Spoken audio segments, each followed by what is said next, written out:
Bandeko balandi, basi pe mibali kati na Kristo. Bozali ebele bolingaka émission na bino le Club 700 oyo ememi bandeko mingi na kobongola mitema pe kondima Yesu. Tolingi mosala oyo ekufa te. Tolingi kopanza sango malamu ya bokonzi ya Nzambe na Afrika mobimba. Na yango tozali na posa na yo.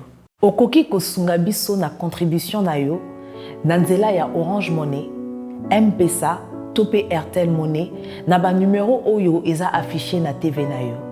Alors ensemble, relevons le défi de l'Afrique et que Dieu vous bénisse. Un autre numéro, mesdames et messieurs, de ces programmes d'État grandeur dans vos familles, dans votre maison, dans vos bureaux, partout où vous vous trouvez pour suivre ce programme qui n'est pas seulement un programme télévisé, mais qui est également un canal pour gagner les âmes, un canal d'évangélisation où nous recevons pour vous les serviteurs des dieux, les hommes des dieux envoyés par Dieu lui-même finalement pour bénir son peuple, pour parler à ses enfants, pour nourrir nos âmes. Alors dans ce nouveau numéro, nous avons la joie et l'honneur de recevoir deux serviteurs des dieux qui nous viennent de quelque part, bien sûr. Vous allez les découvrir tout à l'heure en image. Juste le temps pour moi de dire shalom à toutes les personnes qui nous suivent, qui nous regardent à travers le monde. Vous êtes dans les 5 continents. Que la grâce de notre Dieu vous localise. Que l'amour des dieux soit également votre partage. Vous nous regardez peut-être pour la toute première fois. Nous, c'est à grandeur. Mais ce programme ne passe pas seulement sur B1 Télévision, mais c'est sur B1, la chaîne YouTube, c'est sur Ta Grandeur, sur YouTube, sur notre page Facebook. Ça passe également sur la 87.8 MHz B1 FM. Alors, au nom de la grande équipe, nous vous disons shalom et bienvenue dans ce nouveau numéro. Que notre Dieu vous bénisse. Nous donnerons également l'occasion vers la fin à celui ou à celle qui n'a pas encore donné sa vie à Christ de le faire, car nous ne sommes que de pèlerins, nous ne sommes que de passagers. À un moment donné, nous devons quitter cette terre, nous devons quitter ce monde pour retourner vers notre Père. Alors, il faut bien se préparer et il faut bien donner sa vie à Christ, laisser Jésus-Christ prendre le contrôle de tout dans votre vie. Qui sont nos invités? Je l'ai dit tantôt, ils sont à deux. Découvrons-le ensemble. Gilles Christ Koutob, directeur des opérations de CMB Afrique Club 700, marié et père d'une fille. Il est titulaire d'un MBA en Strategic Management et Leadership. Il œuvre activement pour les saluts des âmes, par l'évangélisation et les actions humanitaires à travers le ministère de CMB Afrique. De retour sur ce plateau, mesdames et messieurs, vous avez vu en image nos deux invités. Ta grandeur a l'honneur de recevoir les hommes des dieux. Je vais commencer par le pasteur Victor Nzaji, que vous avez vu en image. Mais il n'est pas seul, il est également avec le frère Gilles Christ. Mais j'aime bien ses prénoms. Gilles Christ, il va nous expliquer un peu. C'est le mélange de quoi? De Gilbert et Christ, ça fait Gilles Christ. Il va nous expliquer Koutob, lui, il nous vient fraîchement du Sénégal et les deux sont membres du Club 700 que vous connaissez. Club 700, un programme chrétien qui passe également sur nos antennes, ici sur B1. Une émission chrétienne aussi que vous connaissez, que vous aimez beaucoup, qui est animée, présentée par le pasteur Kofi et la servante de Dieu, Massi et Domingo. Mais aujourd'hui, Dieu va passer finalement par le pasteur Victor et par le frère Gilles Christ pour nous bénir. Alors, au nom de la grande équipe de Ta Grandeur, nous saluons également la grande équipe, la grande famille de Club 700. Ici, on a l'habitude de dire, on est ensemble. Nous sommes vraiment ensemble avec eux. Shalom, bienvenue dans ce programme. Shalom, merci. Alors, c'est une première pour le frère Gilles Christ, pour le pasteur Victor également. On va commencer par vos témoignages. Votre rencontre avec Christ, cette grande histoire d'amour a commencé il y a combien d'années et comment cette rencontre était-elle facile? Est-ce qu'il y avait eu des complications? Est-ce que c'était automatique directement? Vous lui avez dit, oui, j'accepte, ou c'était comment? Je commence par le pasteur Victor. Merci beaucoup, maman Dorcas. Mon aventure, je veux bien l'appeler aventure avec Jésus-Christ, ce n'était pas une chose facile parce que beaucoup de gens ont défilé pour m'apporter la bonne parole. Chaque fois, mon cœur était fermé. Et ma rencontre avec Jésus-Christ date du 11 novembre 1983. Comment cela s'est passé? Au mois de mai 1983, mon père est parti dans la félicité. Et tous, on devait voyager. Et mon oncle paternel a décidé, Victor, toi tu pars pas, tu restes. Je suis resté, j'ai pris mon billet, je suis allé le retourner, on m'a donné l'argent. Et qu'est-ce que je fais? J'ai acheté la boisson, je commence à vendre. Et un jour, j'avais un grand client qui était agent de la Banque centrale, qui est venu prendre la bière avec ses amis. Et un de ses amis a demandé si je ne pouvais pas le rendre service pour acheter de brochettes. Je l'ai fait. À mon retour, il voulait me récompenser. J'ai dit, monsieur, je n'ai pas été éduqué comme cela. Et il me posera la question, est-ce que tu pries? Moi, je dis, je ne prie pas. Moi, je dis, pourquoi tu me poses cette question? Parce qu'à côté de chez moi, il y a un groupe qui prie. Et il m'a donné le programme du groupe, alors que lui-même est païen. Le jour de la prière, c'était un mardi. J'ai oublié. Dans ma tête, c'était mercredi. Je suis parti de chez moi jusqu'à la Ligue pour la lecture de la Bible, parce que c'est là que je me suis converti. Et arrivé, on me dit, mon frère, la réunion a eu lieu mardi, j'ai commencé à pleurer. De Lingwala sur Kato jusqu'à Croix-Rouge, au croisement avec l'avenue Wangata. Pourquoi je priais? Moi-même, je ne comprenais pas. Et c'est comme ça. Le vendredi, je rentre, le vendredi 11 novembre, je rentre, je trouve les frères, et le message qui avait été donné ce jour-là, c'était un message qui m'était destiné. Parce que moi, je disais, Dieu est injuste. Pourquoi il peut aimer les autres? Pour moi, ceux qui avaient de l'argent, c'était les bien-aimés de Dieu, et les autres, les moins aimés de Dieu. Et ce jour-là, on me dira que l'amour de Dieu, est inconditionnel. 2, n'a pas de mesure. Dieu aime tout le monde de la même manière. Et c'est quelque chose qui m'a tiqué. Et j'ai dit, ce Dieu-là, je veux l'aimer et je vais lui donner mon âme.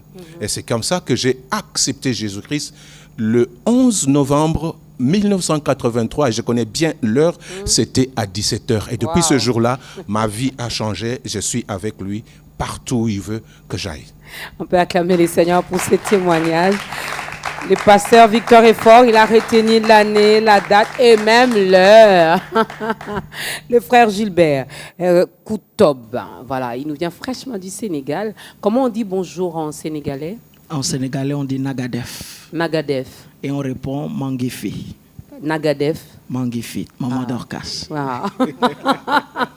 Alors, Gilles Christ, c'est le mélange des... Bon, Christ, je comprends, mais les Gilles de devant? Je dirais que Gilles Christ ne veut pas forcément venir de la racine de 2 noms. Okay. C'est un prénom qui m'a été donné et je pense que mon père aimait beaucoup un politicien dans notre pays qui s'appelait Gilles Christ. Il avait le prénom de Gilles Christ. C'était l'opposant au système en place. Et mon père l'appréciait tellement que quand je suis venu au monde, mon père a décidé de me donner le même prénom que ce politicien. Et personnellement, je ne connaissais pas quelle était la signification de ce nom jusqu'à peut-être en 2009 où j'ai voulu chercher et j'ai voulu comprendre quelle était réellement la signification de ce nom. Et j'ai compris par la suite que Gilles Christ veut simplement dire serviteur de Christ. Wow, mais ça c'est bien. Alors, comment s'est passée votre rencontre personnelle avec Jésus-Christ? Ma rencontre, elle date de 2005 avec le Seigneur Jésus. Je suis allé dans une église parce que j'avais été invité par un ami. Cet ami, avec son père, qui était pasteur dans l'église où j'ai été invité, venait d'emménager dans la maison ou la concession où nous étions. Et il a pris le temps de me parler un peu de l'évangile et m'a demandé de venir et de voir de moi-même si j'apprécierais ou pas. Et si, après avoir vu de moi-même, je n'appréciais pas, j'avais l'opportunité de retourner en arrière et de ne plus venir à l'église. Quand je suis allé, j'ai été frappé par l'éloquence du pasteur qui prêchait, la façon dont il était habillé, la façon dont il agençait ses mots. Et je dirais que je n'ai pas été tout de suite frappé par l'évangile, mais plutôt par l'éloquence du pasteur et la façon dont il présentait son message. Et ça m'a retenu à l'église. Je n'ai pas arrêté d'aller à l'église. J'ai continué par aller à l'église jusqu'à ce que quelques mois après avoir écouté et réécouté le pasteur, j'ai compris qu'il fallait que je donne ma vie à Jésus.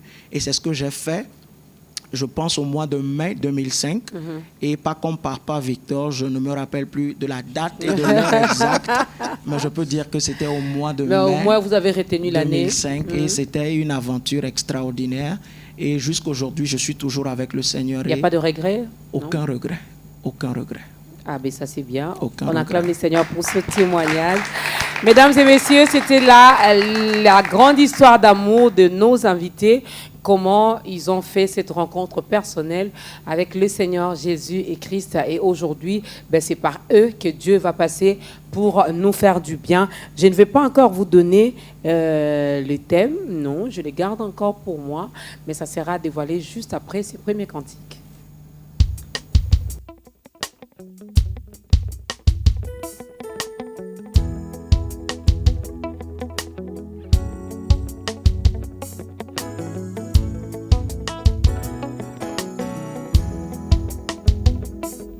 Isaposa ya motema nanga dena sopie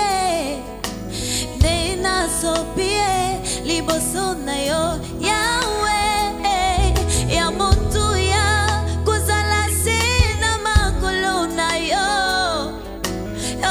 kumbanga na mozindo na yo Yahweh isaposa ya motema nanga dena sopie liboso na yo Yahweh ya motu ya kozala se na makolo na yo kumbanga na mozindo na yo Yahweh zaposa ya motema nanga tena sopie liboso na yo Yahweh ya motu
Et oui, c'est notre désir. Nous désirons à demeurer dans ta présence. Parce que dans ta présence, nous nous sentons si bien. Dans ta présence, nous nous sentons en sécurité. Mesdames et messieurs, bienvenue encore une fois à vous dans ce nouveau numéro de Ta Grandeur qui reçoit pour vous les serviteurs des dieux, le pasteur Victor Nzaji et le frère Gilles-Christ Koutob. Le frère Gilles-Christ vient du Sénégal, mais les deux sont membres du club. C'est un programme chrétien que vous connaissez, une émission chrétienne qui est également la plus suivie et la plus ancienne et la plus suivie, non seulement aux USA avec la version anglaise, mais il y a également la version française qui est présentée par le pasteur Kofi et la sœur Massi Domingo. Mais aujourd'hui, les serviteurs de Dieu vont nourrir encore nos âmes avec ce thème, la prospérité financière dans le royaume. La prospérité financière dans le royaume, mythe ou réalité? C'est la grande question que nous nous posons aujourd'hui dans ce nouveau numéro et qui est comme texte de référence. Il peut y avoir d'autres versets bibliques qui nous seront donnés ici, mais nous sommes dans Ésaïe, chapitre 60, le verset 5. Vous avez écouté les témoignages de nos deux invités. Alors, je vais directement attaquer les sujets. Comment vous expliquez ce mot prospérité? Je ne sais pas qui commence. Ça, c'est bien. Bon. Le mot prospérité, selon moi, je l'explique comme le fait d'avoir de biens matériels pour soi-même, pour les autres et pour le royaume.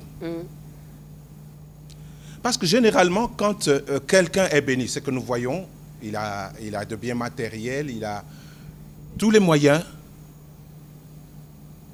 il devient un homme important. Il devient un homme devant qui on doit faire des courbettes. Non. C'est comme s'il n'a rien reçu. La Bible nous dit ceci. Qu'as-tu et que tu n'aies reçu? Si tu l'as reçu, pourquoi te glorifies-tu? Je veux m'adresser à quelqu'un qui est béni et qui pense que les autres sont de moins que rien.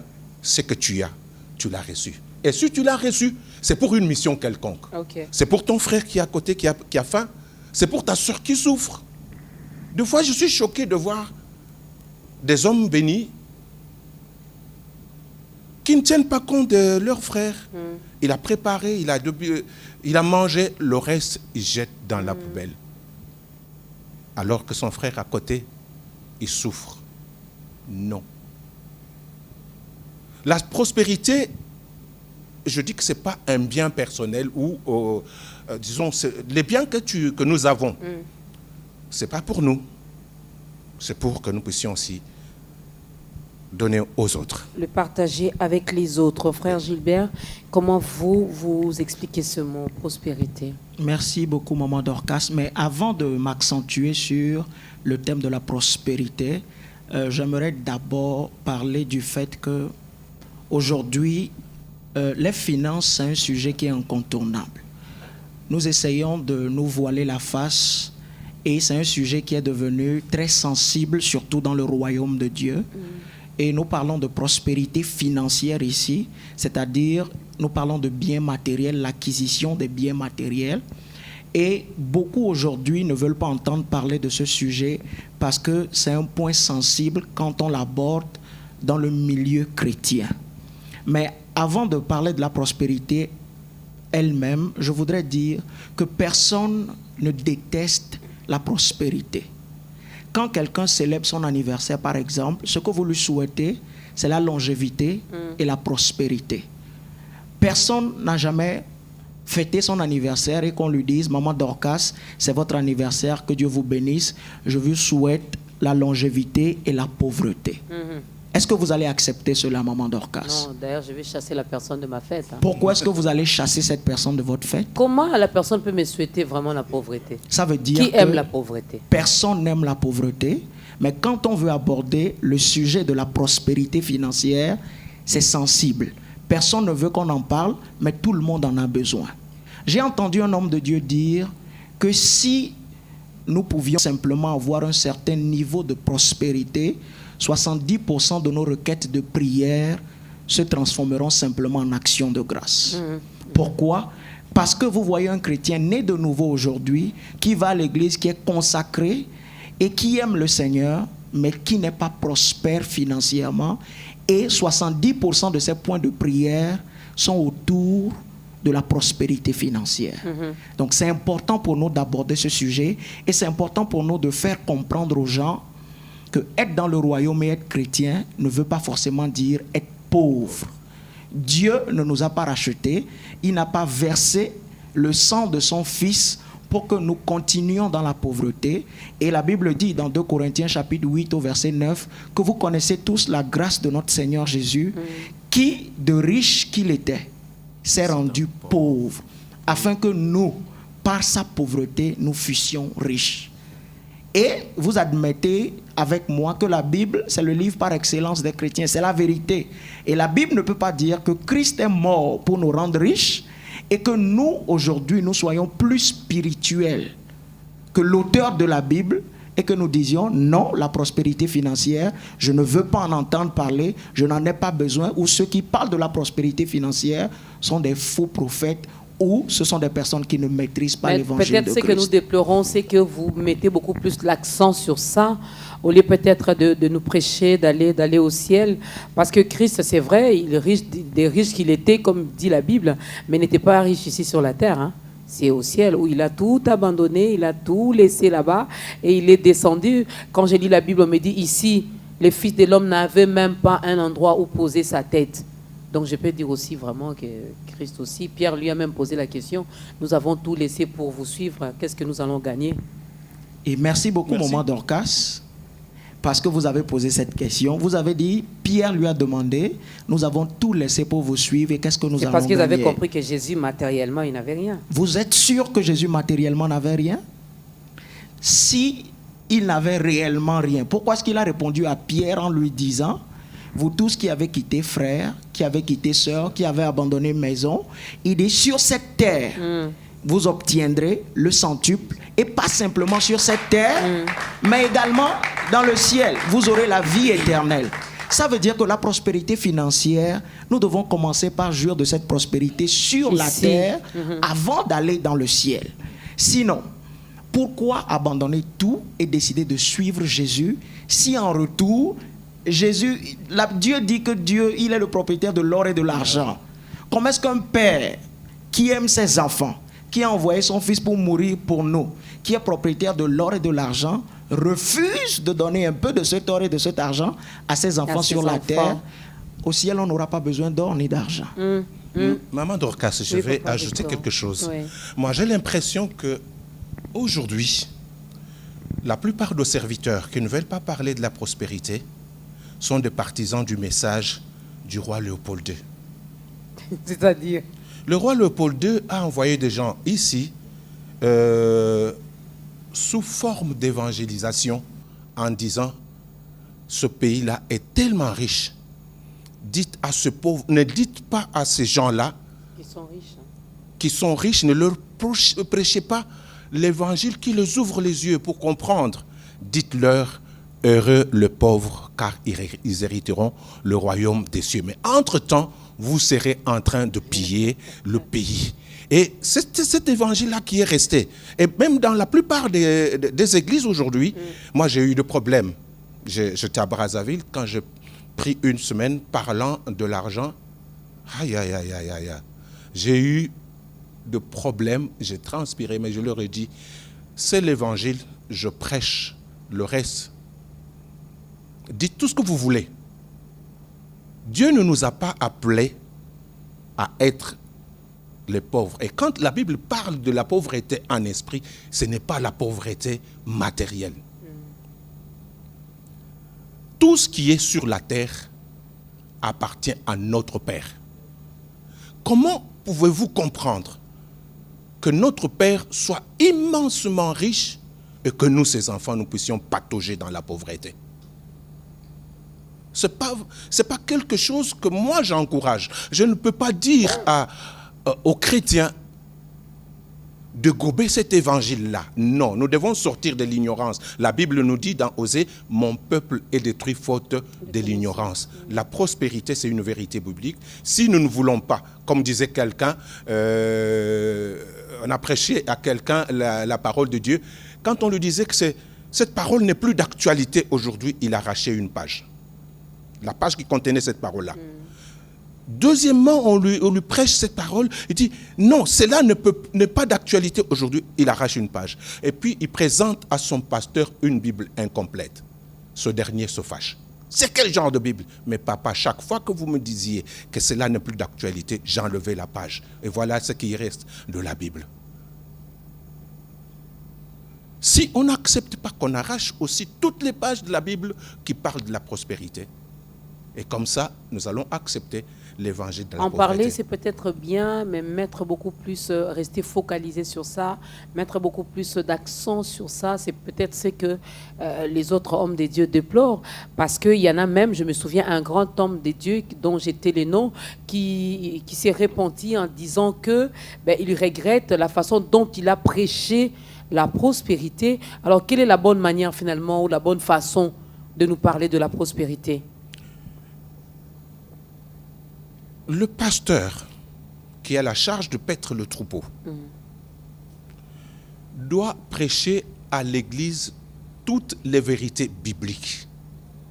Mais il doit mettre l'accent plus sur la relation de la personne avec Dieu et le préparer au retour de Christ. Parce que même, quand bien même nous allons parler du matériel, c'est sur la terre. Ça va rester. Nous avons dit, Jésus répondant à la question de Pierre, il a dit, vous recevrez sur cette terre au centuple et au ciel. Ce que nous recevons sur cette terre, les véhicules que nous pouvons acheter, les maisons que nous pouvons construire, l'argent que nous pouvons loger en banque, c'est sur cette terre. Mais je dois comprendre une réalité, que je suis un passager sur la terre. Okay. Un jour, j'irai. Et tout cela restera. Mais mettre un accent sur la prospérité, plus qu'on doit parler du royaume des cieux, qu'on doit parler de la conversion, qu'on doit parler de la repentance, de la sanctification, qu'on doit parler du retour de Jésus-Christ, moi, je ne m'inscris pas dans cette logique-là. Et ici, quand on dit la prospérité financière dans le royaume, oui, on fait allusion à quel royaume? La Bible nous dit ceci dans le livre d'Apocalypse. Jésus dit, la Bible dit, il a appelé les gens de toute langue, de toute race, de toute tribu, pour faire d'eux le royaume de sacrificateurs. Tout celui qui a accepté Jésus-Christ, qu'il soit congolais, qu'il soit zambien, qu'il soit togolais, qu'il soit béninois, sénégalais, qu'il soit américain, nous formons tous le royaume des enfants de Dieu. Amen. C'est de ce royaume-là qu'il s'agit. Il ne s'agit pas d'un autre royaume sur la terre. Alors, frère Gilles Christ, donc si je comprends bien, c'est vraiment la volonté de Dieu que ses enfants prospèrent financièrement. Merci, Maman Dorcas. Je dirais que c'est réellement la volonté de Dieu que ses enfants ne puissent pas vivre dans une pauvreté abjecte sur la terre. Dans 3 Jean chapitre 1 à partir du verset 2, la Bible dit, « Bien-aimé, je souhaite au-delà de toute chose que tu prospères à tous égards. Que tu sois en bonne santé, tel que prospère l'état de ton âme. » Maintenant, vous avez posé une question tout à l'heure pour savoir quelle était la meilleure façon de présenter l'évangile de la prospérité. Parce que beaucoup avaient un problème sur le fait qu'on mette simplement l'accent beaucoup plus sur la prospérité que sur d'autres termes bibliques également qui sont très importants. Mais je dirais ici que la prospérité dans le royaume de Dieu est la seule prospérité qui prend en compte notre santé, qui prend en compte notre âme et qui prend en compte également notre physique. Les autres prospérités dehors, parce que c'est possible d'être prospère, pas dans le royaume. Aujourd'hui, nous sommes en train de parler de la prospérité que nous acquérons par Dieu. Mais c'est possible de ne pas être en Christ et d'avoir la prospérité. Mais cette prospérité ne garantit pas notre santé. Cette prospérité ne garantit pas que notre âme soit sauvée. Mais Dieu dit, en plus de prendre soin de tes besoins financiers ici sur terre, je m'assure que ton âme soit sauvée et je m'assure de te donner la santé divine. Et nous savons tous qu'on a l'habitude de dire que la richesse, c'est la santé. Si aujourd'hui j'ai beaucoup d'argent et que je n'ai pas de santé, à quoi me sert tout l'argent que j'ai? Mais Dieu dit, je ne suis pas prêt simplement à te bénir financièrement, mais je prends tout en compte. Je prends en compte ta santé, je prends en compte les autres domaines de ta vie et je fais en sorte que tu sois prospère à tous égards. À tous égards. Nous devons prospérer, mesdames et messieurs. La prospérité financière n'est pas seulement pour les uns, non pas pour les autres, mais j'aimerais bien poser cette question parce que c'est ce que nous constatons, c'est ce que nous voyons également. J'ai aimé aussi les témoignages du pasteur Victor quand il dit à cet homme de Dieu que Dieu est injuste, il aime seulement les uns et pas les autres. La prospérité, elle est biblique. C'est la volonté de Dieu que tous ses enfants prospèrent, que tous ces enfants avancent, qu'ils soient bénis également, non seulement spirituellement, mais dans tous les domaines de leur vie. Mais qu'est-ce qui fait qu'il y a des chrétiens qui sont vraiment, qui prospèrent à tous égards, comme dit la parole de Dieu, mais d'autres qui vraiment prient aussi, jeûnent comme il est recommandé peut-être dans leurs assemblées, aiment les autres, prient pour les autres, mais ils demeurent pauvres. Pourquoi? J'aimerais répondre à cette question en donnant un exemple. La prospérité financière ne répond pas au jeûne et à la prière. Ça a été le vrai problème du corps du Christ pendant toutes ces années. Pour avoir la puissance de Dieu, on peut jeûner et prier et que Dieu nous touche, que Dieu nous oigne pour que nous ayons de la puissance. Mais la prospérité financière répond à des principes. Okay. Et si ces principes ne sont pas respectés, nous ne pouvons jamais arriver à la prospérité financière. De la même façon que je ne peux pas me présenter devant une banque aujourd'hui sans avoir un compte bancaire dans cette banque et décider d'obtenir ou de faire un retrait de cette banque, de la même façon, si je ne connais pas les principes qui mènent à la prospérité financière, je ne serai pas prospère. C'est pour cela qu'aujourd'hui, vous pouvez voir des chrétiens qui sont prospères et d'autres qui ne sont pas prospères. Beaucoup pensent que c'est simplement le salut. Après le salut, oui.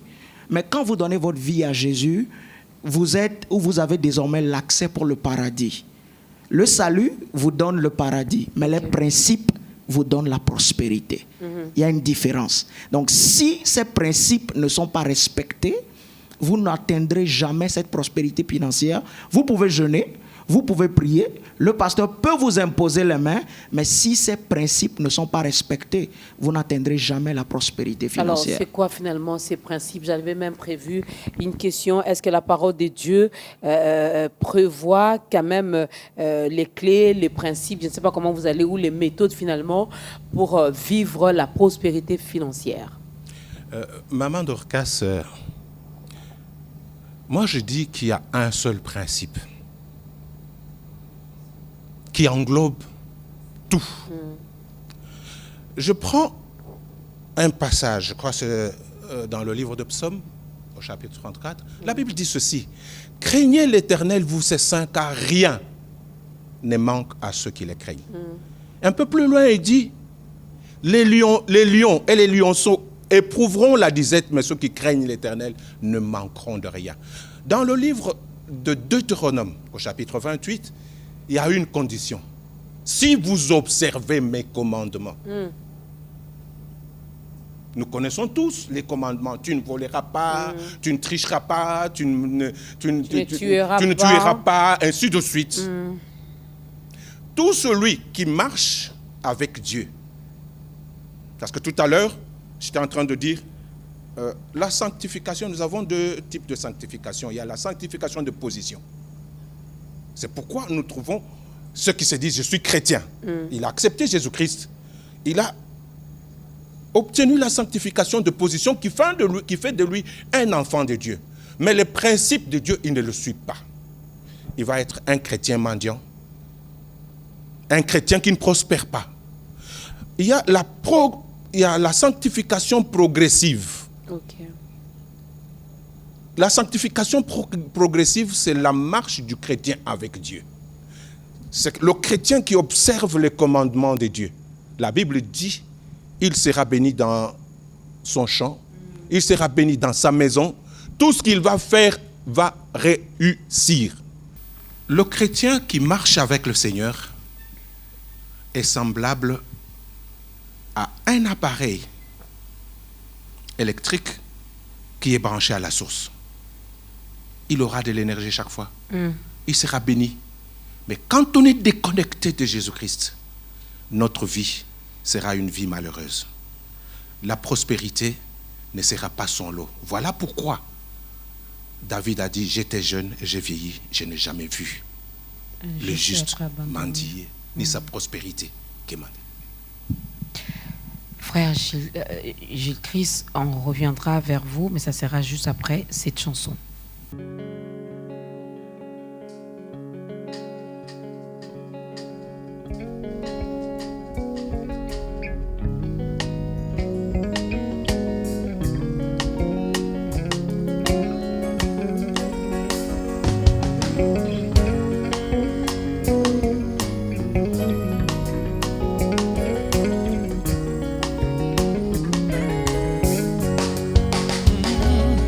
Pour tes bontés dans ma vie et ta grâce infinie, reçois ma louange.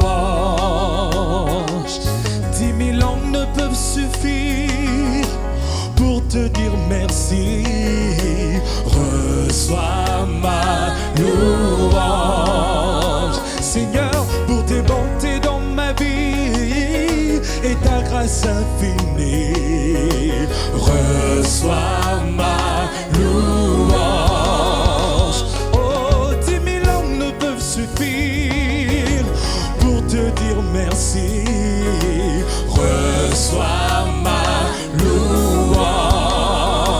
Oh, toi qui guéris les malades et qui fais toutes choses à merveille, reçois ma louange. Oh, toi qui connais mon cœur, le Dieu de l'impossible. Oh, reçois ma comment que pourrais-je t'offrir? Oh Jéhovah, toi qui as fait tant des merveilles pour moi, que pourrais-je t'offrir? Oh Jéhovah, toi qui as fait encore, que pourrais-je t'offrir?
Reçois Seigneur, reçois ma louange. Alléluia. Reçois, Seigneur, notre louange. Reçois, Seigneur, car nous savons que nous t'appartenons et nous sommes là pour t'adorer, pour te louer, pour témoigner combien tu es bon, combien tu es puissant, combien tu es merveilleux, mais combien tu es grand. Mon aîné, on aime bien le dire en lingala. Alors, frère Gilles Christ, tout à l'heure, j'avais posé la question de savoir s'il y avait des clés ou des principes finalement, comme vous l'aviez dit, que nous devrions respecter pour vivre la prospérité financière. Le pasteur Victor nous a donné d'une manière générale, il y a un seul principe, mais qui englobe le reste. Vous voulez ajouter quelque chose? Merci, maman Dorcas. Pour cela, permettez-moi de lire rapidement dans Deutéronome chapitre 8. Je vais lire à partir du verset 18 de Deutéronome chapitre 8.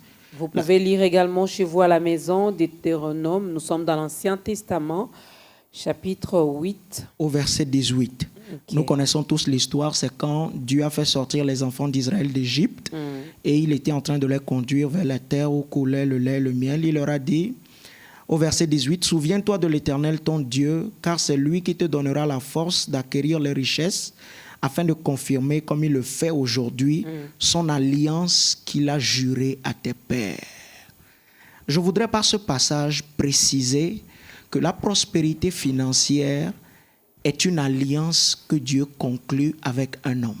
Okay. Rapidement, pour expliquer une alliance est simplement un contrat.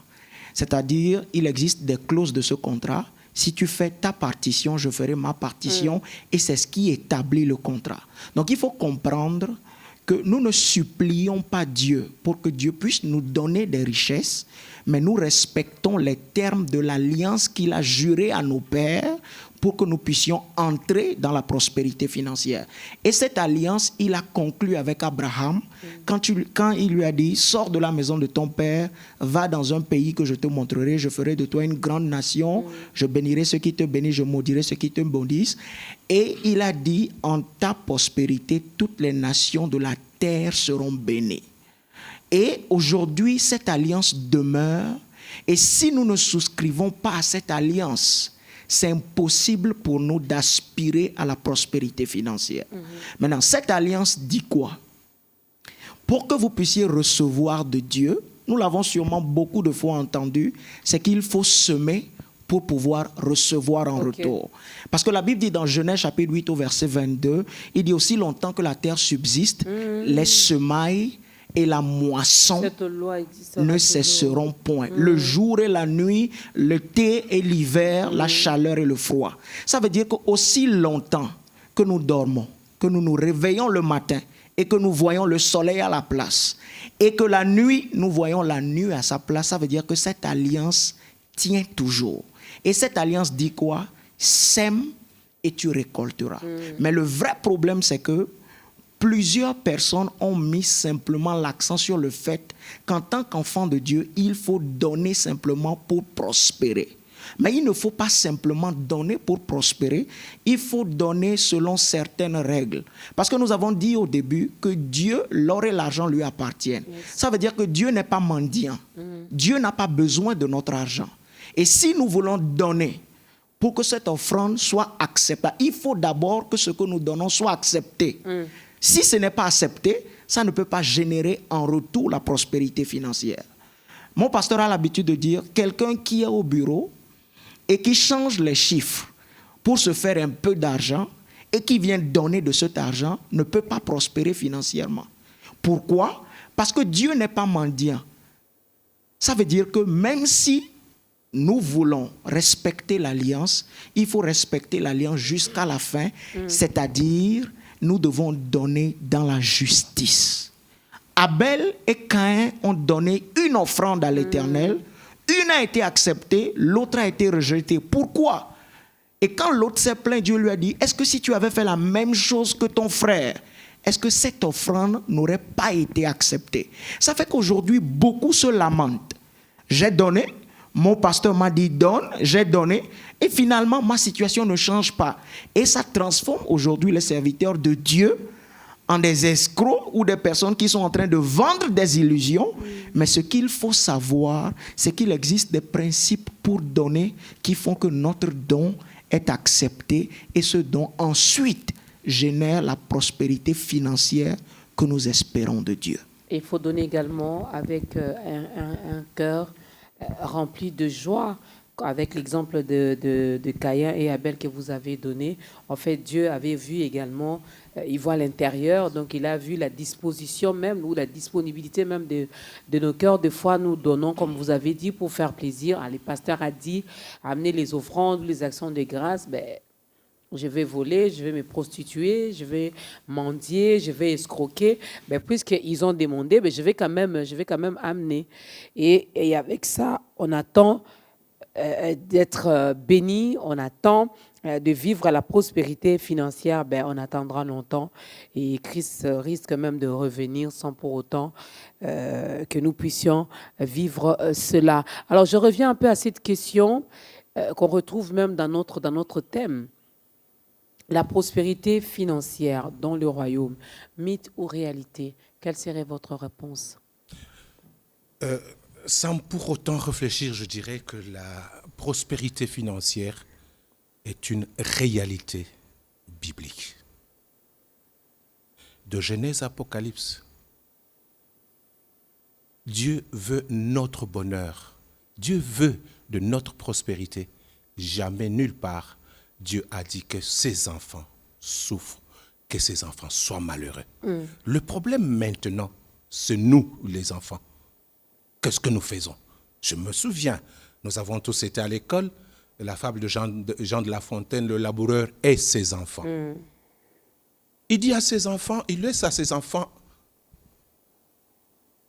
le champ. Il dit, je vous demande de fouiller, de bêcher et de ne laisser nulle place où la main ne passe et repasse. Vous trouverez cette richesse qui est cachée, le trésor qui est caché, vous en viendrez à bout. C'est la même chose aussi avec le chrétien. Excusez-moi. La prospérité est une vérité biblique. Dieu est notre Père. Je veux, maman Dorcas, vous poser une question, si bien que c'est à vous de nous poser des questions. La Bible a combien de parties? 2 parties. Comment nous les appelons? Ancien Testament et Nouveau Testament. Et le Testament, c'est quoi? Je pense que tout le monde peut répondre, même ceux qui sont à la télévision. C'est la volonté du défunt exprimée. Et on les met en exécution. On le met en exécution, c'est lui à qui les biens sont destinés, va les avoir et vivre heureux. Et là, je vais vous donner un petit exemple. J'ai lu un document où un papa est décédé.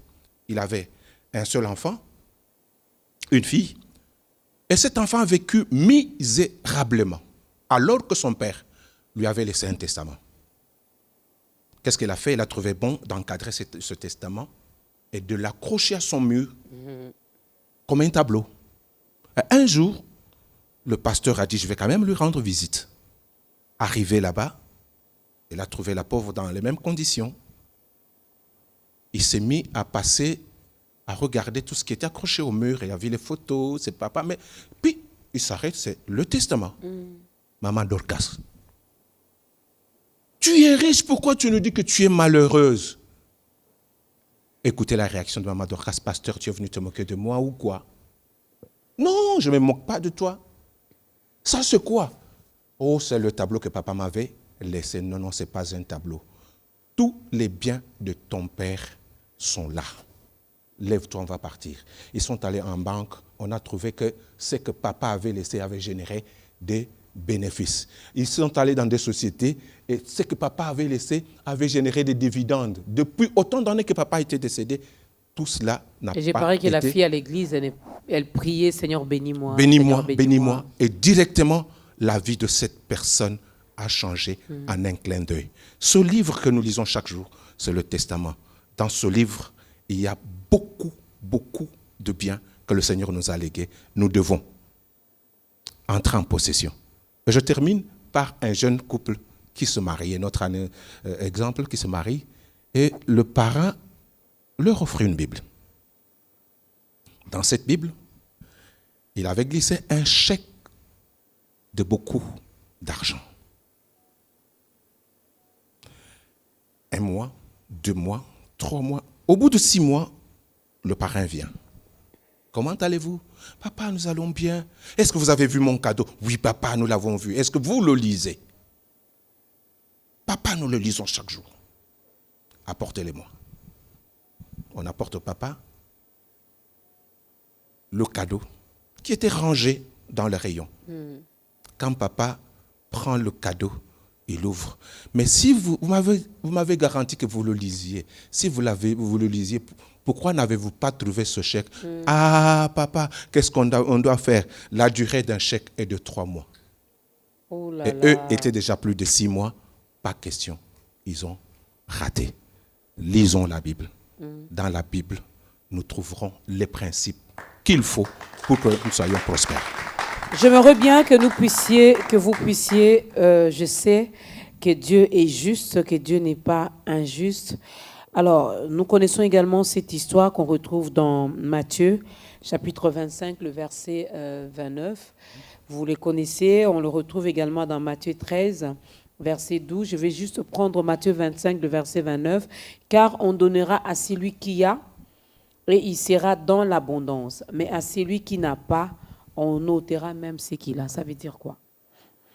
C'est-à-dire que ce que nous avons reçu de Dieu, nous devons le fructifier. Je pense que quand vous m'aviez posé la question de savoir ce qu'est la prospérité, je vous ai dit que c'est les biens matériels à notre possession, mais que nous ne devons pas garder pour nous-mêmes et que nous devons donner aux autres. Dans le royaume de Dieu, ce n'est pas que nous avons un marché où nous allons fructifier ce que Dieu nous a donné, mais ce que nous devons faire. Il y a les autres à côté de nous. Qu'avons-nous fait de ce que Dieu nous a donné? Il y a quelqu'un qui est à l'hôpital. Il n'y a pas moyen de payer son opération. Il n'y a pas moyen de le libérer. Mais tu as l'argent. Qu'est-ce que tu fais de cet argent? Il n'y aura pas de retour. Ecclésiaste nous dit quoi? Jette ton pain à la surface des eaux, avec le temps tu le récupéreras. Mais si tu n'as pas jeté le pain sur la surface des eaux, est-ce qu'il y aura de retour? Non. On va commencer à perdre petit à petit ce que nous avons et on va devenir pauvres. Pourquoi? Parce que nous n'avons pas compris la loi de Dieu. Celui qui arrose sera lui-même arrosé. Frère Gilles Christ. Merci, maman Dorcas. Je pense que je vais étayer avec 1 Timothée, chapitre 6, au verset 17, si c'est possible. 1 Timothée, chapitre 6, au verset 17. La Bible dit « Recommande aux riches du présent siècle de ne pas être orgueilleux et de ne pas mettre leur espérance dans des richesses incertaines, mais de la mettre en Dieu, qui nous donne avec abondance toutes choses pour que nous en jouissons. » Verset 18, recommande-leur de faire du bien, d'être riches en bonnes œuvres, d'avoir de la libéralité, de la générosité et de s'amasser ainsi pour l'avenir un trésor placé sur un fondement solide afin de saisir la vie véritable. Je pense que cette portion de l'Écriture que nous avons lue tout à l'heure nous donne la réponse à cette question.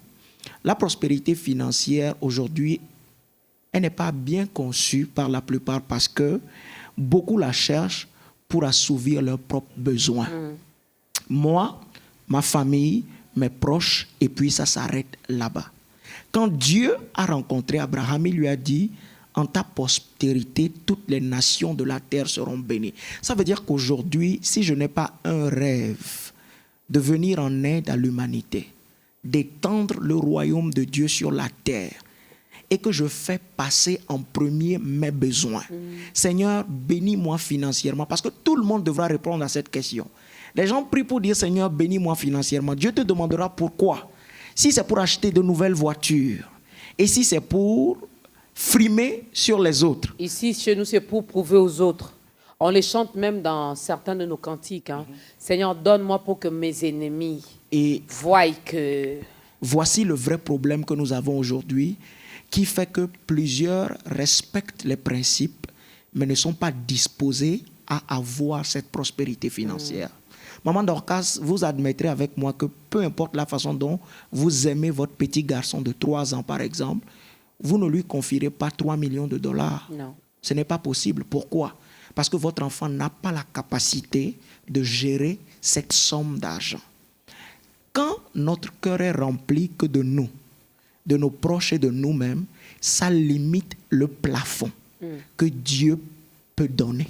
Ça veut dire que Dieu ne te donnera que ce qui est nécessaire pour prendre soin de toi et de ta famille, et ça s'arrête là-bas. Dieu, dans ces derniers temps, veut étendre son royaume. Il a dit dans Zacharie 1,17 que mes villes, par la prospérité, auront encore des richesses en abondance. Mais il veut s'assurer que les canaux qu'il va utiliser pour déverser cette prospérité dans ces derniers temps, ce sont des personnes qui ont à cœur d'aider les autres, de faire de bonnes œuvres, de pratiquer la générosité, de pratiquer la libéralité et de toucher l'humanité tout entière. Donc pour ceux qui espèrent de devenir prospères du jour au lendemain et qui n'ont pas le royaume de Dieu à cœur, qui n'ont pas leur voisin à cœur et qui disent « Seigneur, donne-moi pour que mon voisin à côté devienne mon esclave », ce n'est pas l'intention de Dieu.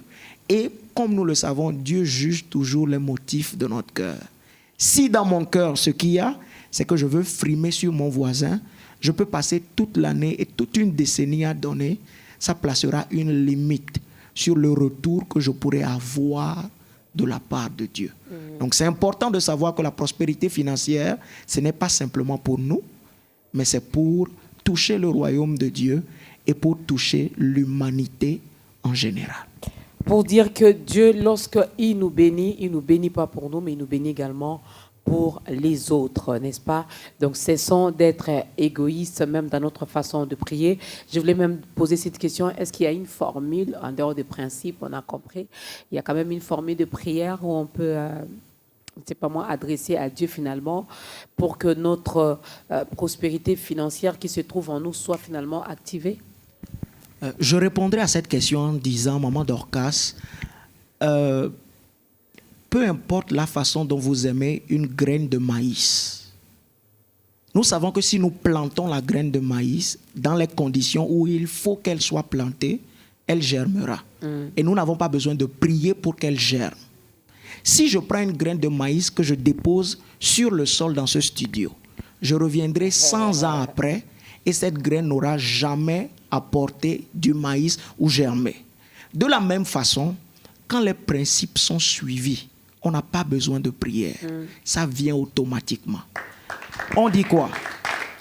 Mets la graine dans le sol et arrose la graine. Ne te lève pas chaque matin pour aller déterrer, pour voir est-ce que les racines sont en train de pousser, est-ce que ça avance. Non, on arrose. On arrose et qu'est-ce qu'on fait? On a confiance. Comment est-ce que vous pensez que l'agriculteur sème et qu'il sait avec assurance que quelques mois après, il va aller récolter? C'est juste parce qu'il a respecté les principes de la semaille et de la moisson. Et les principes disent quoi? Mets ta graine dans le sol et arrose. Pour nous, en tant que chrétiens, arroser, c'est louer le Seigneur. C'est faire quoi? Mettre ta graine, sème selon la justice, c'est important. Ne va pas voler l'argent d'autrui, ne va pas truander ton patron, ne va pas te prostituer et que tu viennes me donner l'argent. Non, sème dans la justice selon le niveau auquel tu es. Parce que beaucoup veulent impressionner aussi. Mon voisin a donné $1000, il faut que je donne $1000. Non, Dieu ne regarde pas. Il a dit à Abraham, de là où tu es, regarde. Au nord, au sud, à l'est, à l'ouest. Ça veut dire que si aujourd'hui, je peux commencer de là où je suis à donner mes $2 et que je suis fidèle dans ces $2 et que je donne ces $2 dans la justice, c'est de l'argent que j'ai obtenu de la sueur de mon front et que je plante cela. J'arrose cela ensuite avec l'action de grâce. Et que tous les jours, je ne murmure pas ou je ne me plains pas pour dire, Seigneur, j'ai donné hier, Aujourd'hui, je veux déjà récolter. Parce que l'agriculteur qui sème la graine de maïs ne récolte pas le lendemain. Non. Mais c'est ça le problème avec les chrétiens. Aujourd'hui, nous semons aujourd'hui et demain matin, j'abandonne de donner. Pourquoi? Parce que ça ne répond pas. Mais est-ce qu'on a donné le temps à ce que la semence puisse germer et produire? Donc, on n'a pas besoin de prier. Il n'y a pas de formule spéciale. Quand les règles sont respectées, ça vient de soi. On n'a pas besoin de prier. Maman Dorcas, je vois mon frère au piano en train de sourire parce que tout à l'heure, j'ai partagé avec lui pour parler du temps. J'ai dit aujourd'hui, les chrétiens aiment les take-away. Je n'ai pas le temps de couper, nettoyer, mettre dans la casserole, préparer. Je veux seulement, je prends, je mets dans la bouche. Et je pris un exemple de 4 cultivateurs. Le premier cultive les amarantes. Nous savons tous, les biteku-teku. C'est 3 semaines, il récolte, il vend, il a l'argent. Le deuxième plante le maïs sur la même superficie.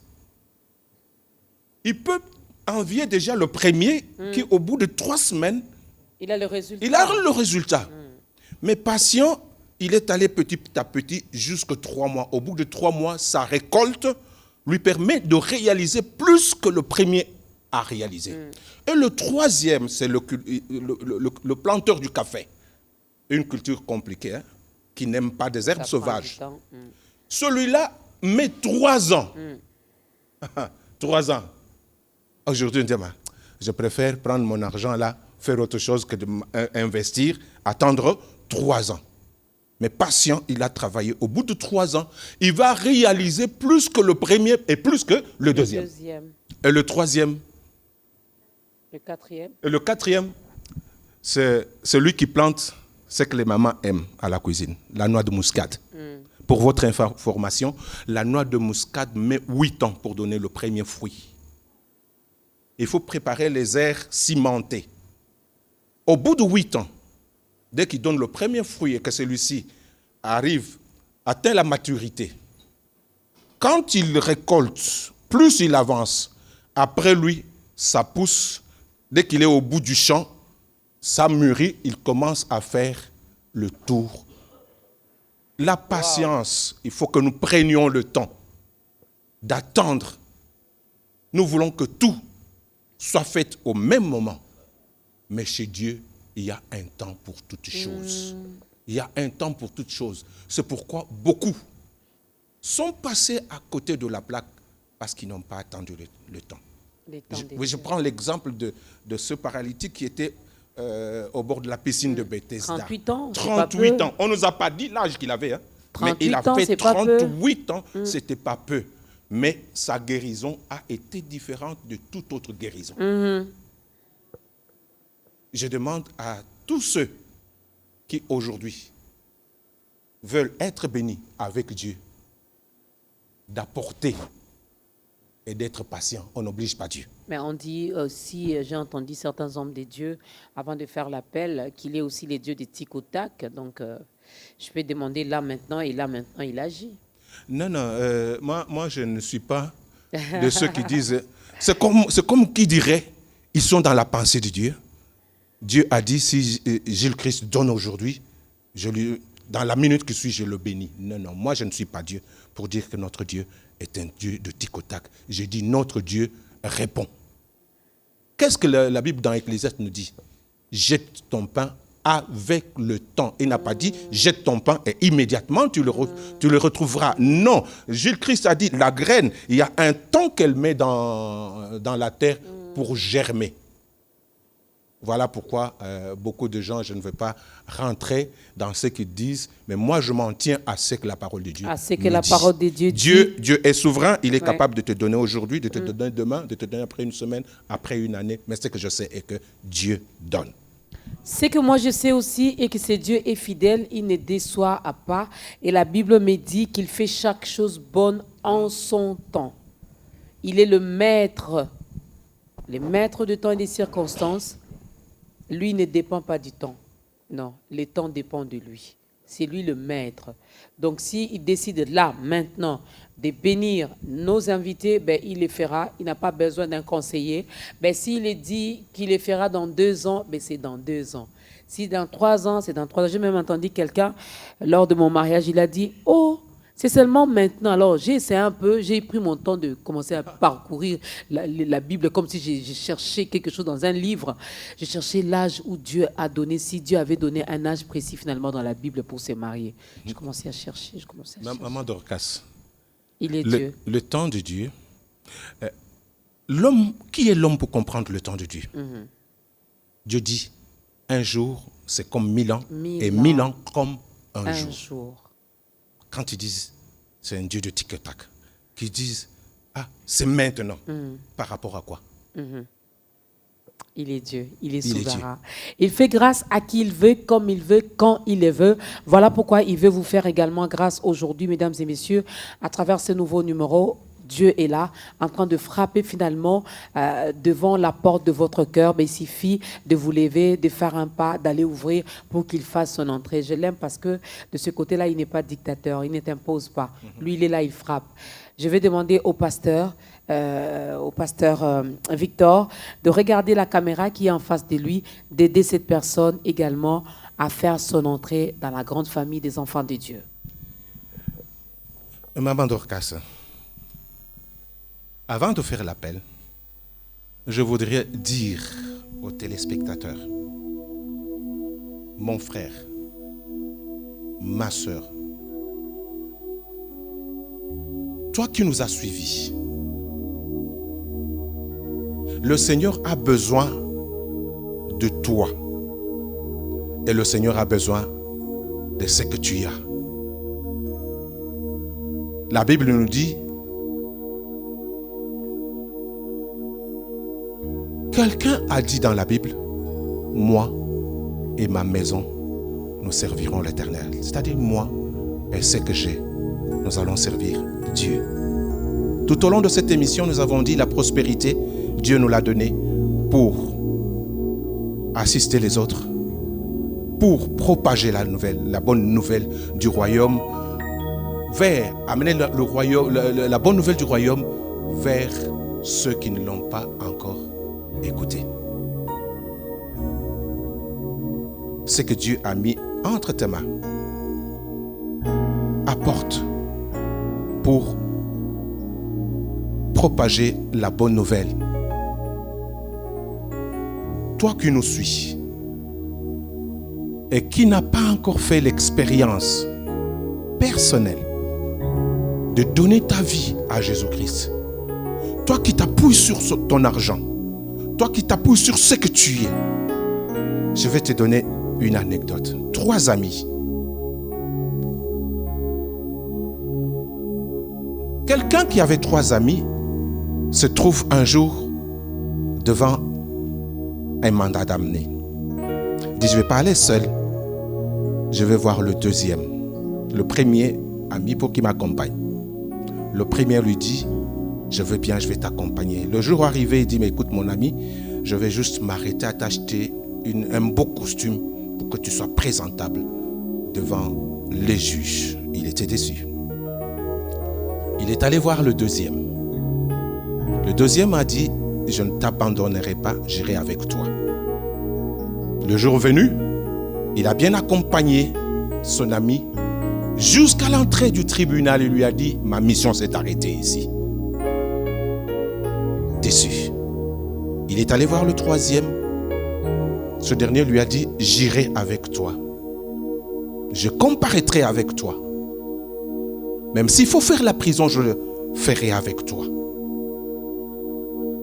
Je pense que s'il t'est demandé de choisir lequel va être ton ami tous les jours, tu diras le troisième. Mais laisse-moi t'expliquer. Le premier, c'est ton argent. Au dernier jour, ton argent s'arrêtera à t'acheter un beau costume pour contenter avec. Le deuxième, c'est peut-être moi qui parle, c'est peut-être ta femme, ton ami, tes enfants. Au dernier jour, au jour de ta mort, Quand on sera prêt, il y a même des femmes qui disent, chérie, si je savais, on va partir ensemble, laissez-moi partir. C'est grave, c'est pas grave. Quand on va dire à celle qui pleurait avec émotion, je vais partir avec toi, rentre dans la tombe, comme ça on va descendre le corps de ton mari et dire, ah, comprenez, c'était l'émotion. Elle ne va pas partir avec toi. Peut-être c'est moi qui prêche l'évangile. On me dit, non, Victor, tu as bien prêché, mais il faut que tu partes avec elle. Car Lewis ne sait pas courir. Je serai même plus que Usain Bolt. Le troisième, c'est Jésus-Christ. Il dit, j'irai avec toi, même dans la tombe. Il ne nous abandonne pas. Es-tu prêt maintenant à donner ton cœur à Christ? Tu peux prier avec moi. Seigneur Jésus, j'ai longtemps erré dans la rébellion. Et je croyais que mon argent pouvait tout. Je croyais que mes amis pouvaient tout. Je me suis rendu compte que tout est vanité. Et aujourd'hui, je me tourne vers toi. Je t'ouvre mon cœur. Viens, entre dans mon cœur. Pardonne mes péchés. Sois mon Seigneur et mon Sauveur. Tiens-moi par la main. Conduis-moi dans tes voies et enseigne-moi tes commandements. Amen et Amen.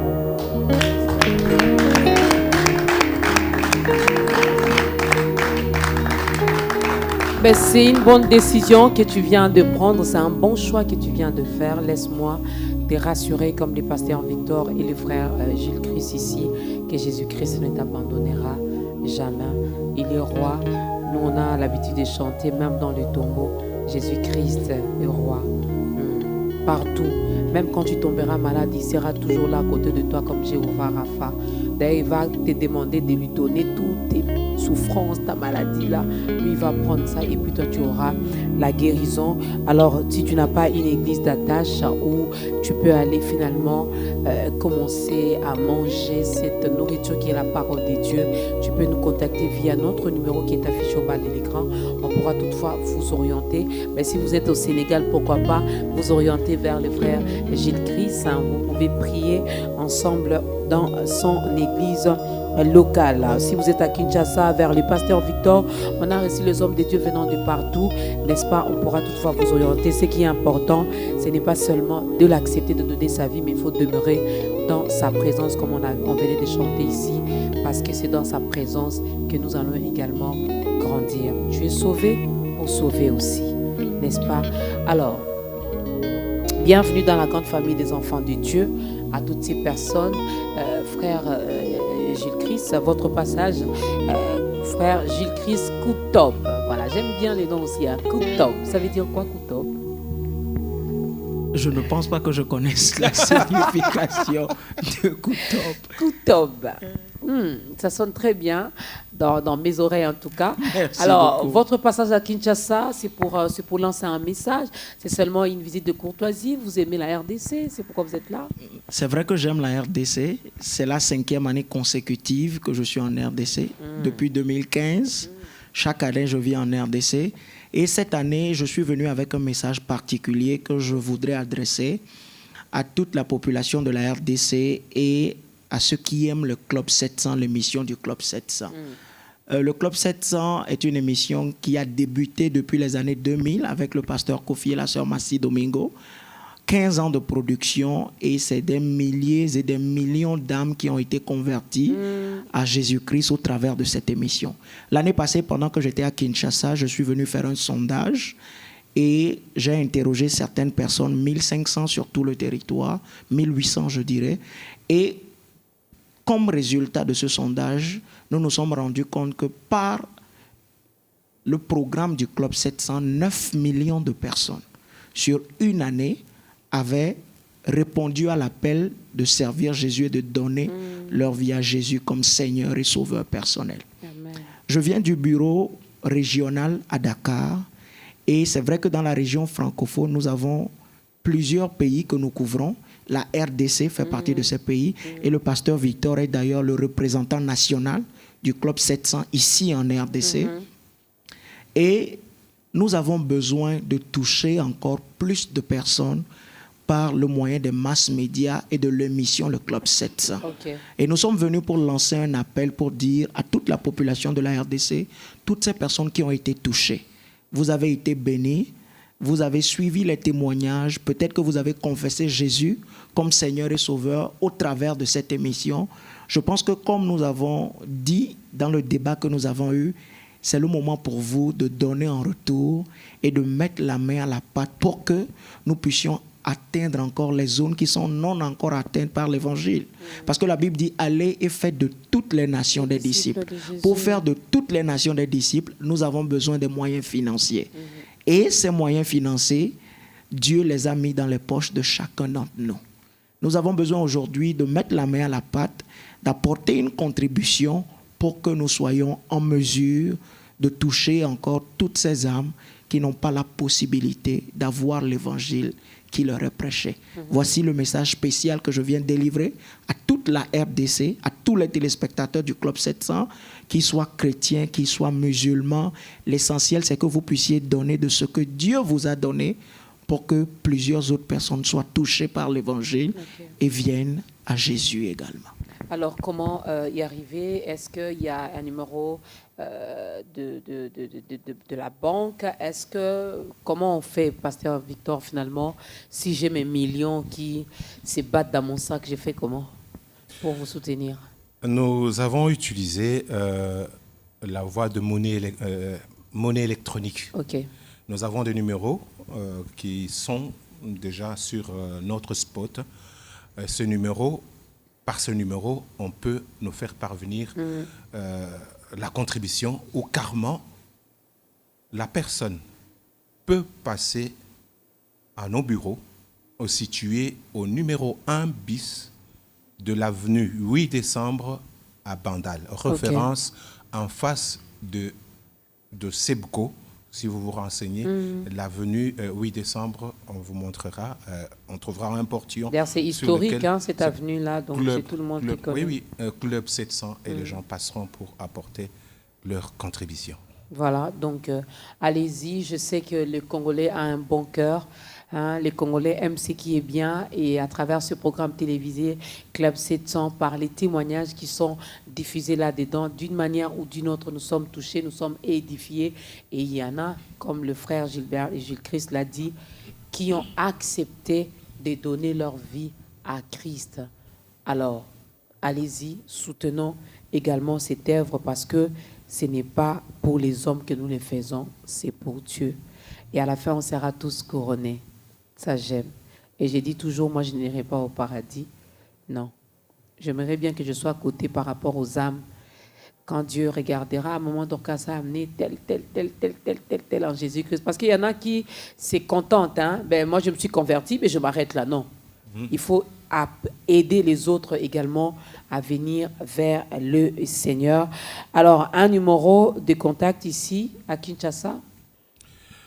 Ils peuvent nous joindre au 0 85 101 25 93. Je reprends 0 85 101 25 93. Alors, même après chaque émission, prêtez beaucoup attention.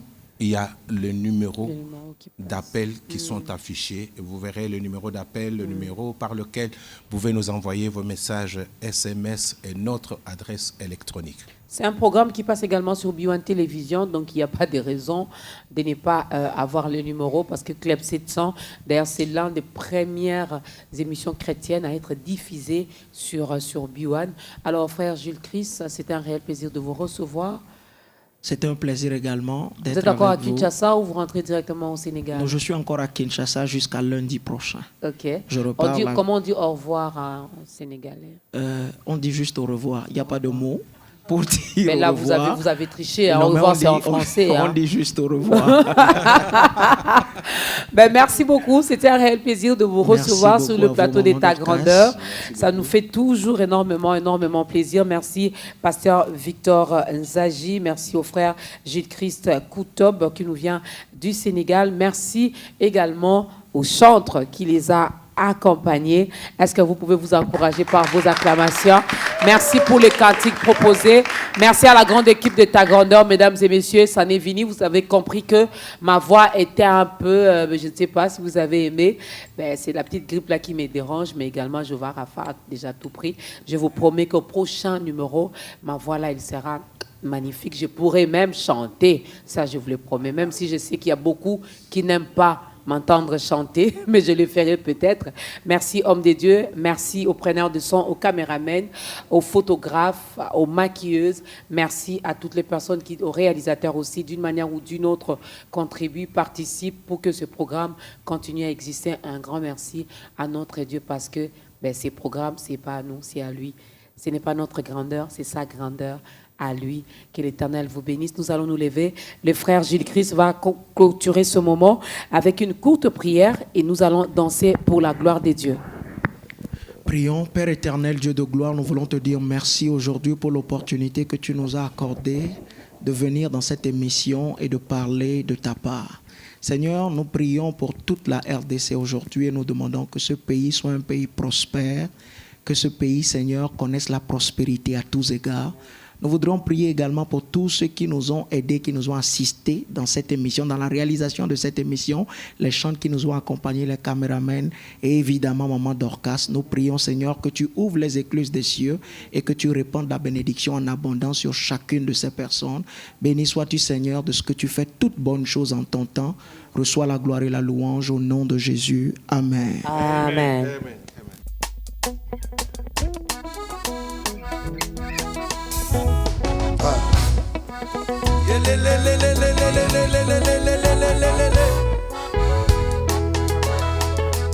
Beta-moi mololo.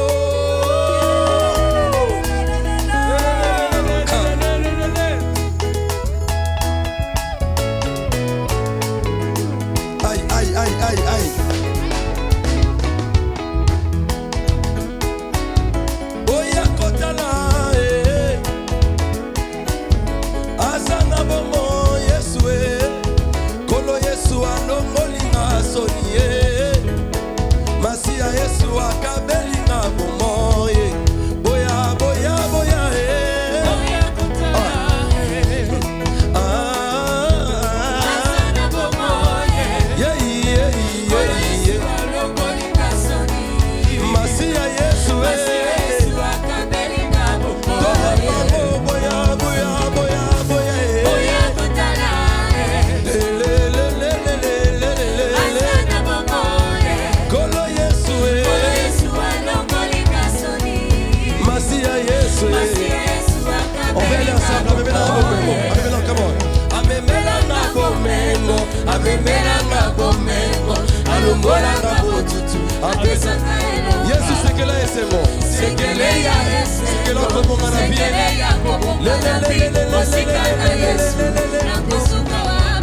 Aïe, aïe, bolingo Jésus yembisi ngatebo. Yesu alongolinga soni. Alongolinga soni na biso ba. Yesu akabelinga bomo. Alongolinga soni na libote alongolinga soni. Yesu akabelinga bomo. Ah, Yesu azali malamu. Yesu yembelaka Yesu yemba Yesu. Azali malamu. Azali malamu shilo Yesu. Azali malamu.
1960, Pat Robertson, un jeune avocat américain, reçut la vision d'évangéliser par la télévision.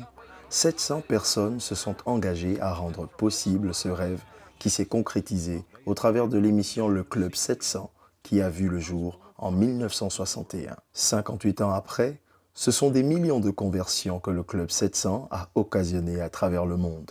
Pour l'Afrique francophone, le Club 700 est produit par une équipe entièrement dédiée à la production de contenus africains et est diffusé depuis l'an 2000 à une fréquence hebdomadaire sur des chaînes de télévision partenaires. À ce jour, 144 chaînes de télévision dans la francophonie diffusent notre émission phare qui continue à impacter des vies. Cette nuit-là, Olivier fit de nouveau une expérience paranormale. Le drap dont il a été couvert fut remplacé par celui qui était sur son lit. Bon, ce que je peux dire, je n'avais pas peur. J'essayais de me maîtriser pour comprendre ces phénomènes. Donc voilà ce que je peux dire, je n'avais pas peur. Le jour suivant, Olivier fit une autre expérience aussi étrange que la première. Je constate que la télé s'éteint, la lumière aussi, je ne comprenais pas. Pris de peur, Olivier alla consulter des prêtres vaudous. C'est elle qui a donné l'indication qu'il y avait un esprit qui est un vaudou du nom de Dan, à qui j'étais dédié. Donc c'est lui qui faisait ça, donc il fallait que je fasse des cérémonies.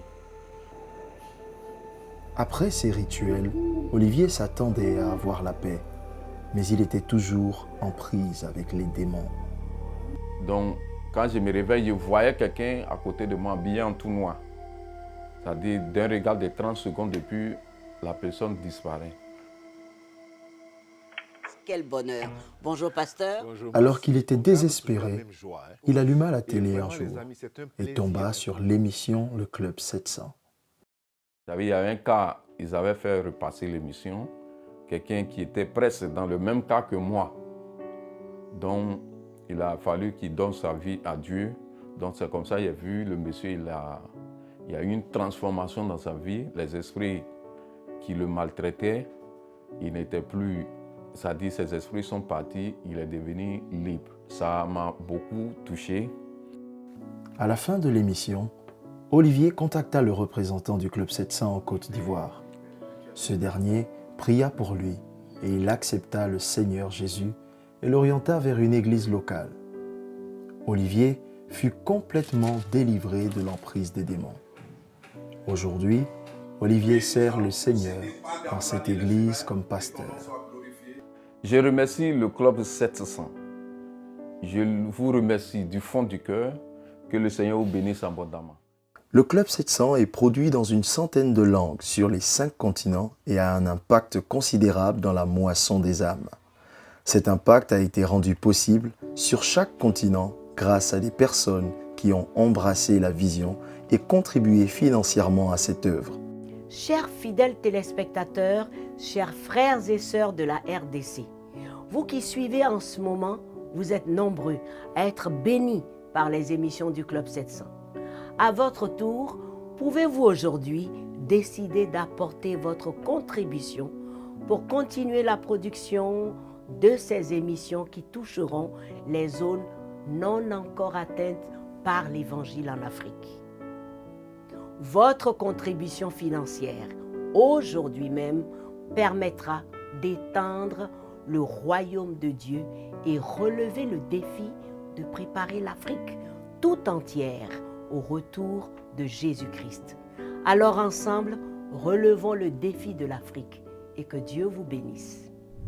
Bandeko nanga ya RDC, bino nyonso oyo bolandanga na ngonga lelo. Nasepeli na betela bino lisolo ya le Club 700. Ezali penza lisolo ya motema. Ya solo boyebi le Club 700. Pozambe apambola, abikisa, akangola bato ebele na mokili mobimba na nzela na yango pona lokumu na ye. Na yango tolingi kosala mingi koleka. Eza na bato ebele na bamboka mosusu na Afrika basali pe na posa ya koyoka sango malamu mpo bomoi na bango ekangolama. Tozali na posa ya kokutana na bango. Tolingi kopanza sango malamu na Afrika mobimba ke Yesu na biso azali kozonga kala mingi te. Olingi osala yango na biso ekozala malamu soki okontribuye. Po soki okontribuye, wana nde tokoki kopanza sango malamu ya bokonzi ya Nzambe. Okoki kokontribuye na $10, na $20, to koleka kaka ndenge Nzambe atie yo na motema. Okoki koparticiper na Orange Money, na M-Pesa, to pe na Airtel Money. Ba numéro pe adresse eza affiché na TV na yo. Tozotalela yo, Nzambe pe azotalela yo. Matondo mingi.